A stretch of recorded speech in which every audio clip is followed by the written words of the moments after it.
നമസ്കാരം. നമുക്ക് വളരെ പെട്ടെന്ന് ഉണ്ടാക്കാൻ പറ്റുന്ന ടേസ്റ്റി ആയിട്ടുള്ളൊരു സ്നാക്സാണ്. അതിനുവേണ്ടി ഞാനിവിടെ 1.25 കപ്പ് മൈദപ്പൊടി എടുക്കുന്നുണ്ട്.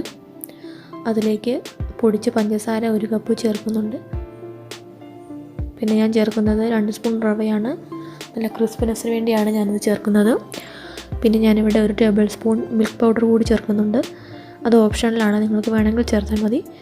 പിന്നെ ഇത് മയം കിട്ടാൻ വേണ്ടി ഞാനിവിടെ 1 ടേബിൾ സ്പൂൺ ഓയിൽ ഒഴിക്കുന്നുണ്ട്. ഇതെല്ലാം കൂടി നമുക്ക് നല്ലവണ്ണം ചപ്പാത്തി മാവിൻ്റെ പരുവത്തിൽ കുഴച്ചെടുക്കണം. നമുക്ക് നല്ലവണ്ണം ഇത് ഇളക്കി കൊടുക്കാം. അങ്ങനെ ഞാനിവിടെ മാവിൻ്റെ പരുവത്തിൽ ഇങ്ങനെ കുഴച്ചെടുത്തിട്ടുണ്ട്.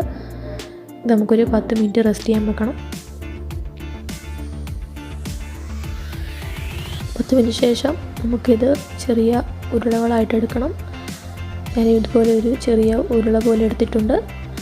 ഇനി നമുക്ക് ഷേപ്പ് കിട്ടാൻ വേണ്ടി ഞാനിവിടെ ഫോർക്കാണ് ഉപയോഗിക്കുന്നത്.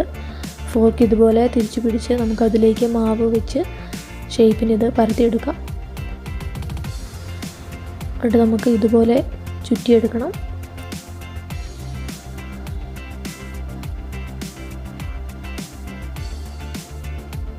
അപ്പോൾ നമുക്ക് ഇതുപോലെ ഷേപ്പിലുള്ള മാവ് കിട്ടിയിട്ടുണ്ട്.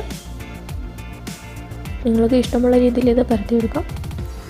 അങ്ങനെ ബാക്കിയുള്ള മാവെല്ലാം ഞാൻ ഇതുപോലെ ഷേപ്പിന് ആക്കി വെച്ചിട്ടുണ്ട്.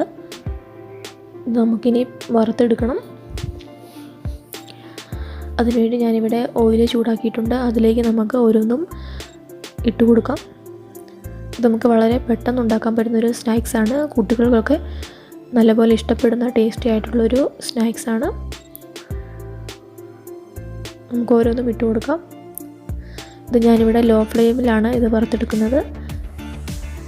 അപ്പോൾ നമ്മുടെ സ്നാക്സ് ഇവിടെ റെഡി ആയിട്ടുണ്ട്. അതിൻ്റെ കളറൊക്കെ നല്ലവണ്ണം മാറിയിട്ടുണ്ട്. ഇത് നമുക്ക് നല്ല ടേസ്റ്റി ആയിട്ടുള്ള സ്നാക്സാണ്. ഈ വീഡിയോ ഇഷ്ടപ്പെടുകയാണെങ്കിൽ നിങ്ങൾ ലൈക്ക് ചെയ്യണം, ഷെയർ ചെയ്യണം, അതുപോലെ തന്നെ സബ്സ്ക്രൈബ് ചെയ്യുകയും ചെയ്യണം. Thanks for watching my video.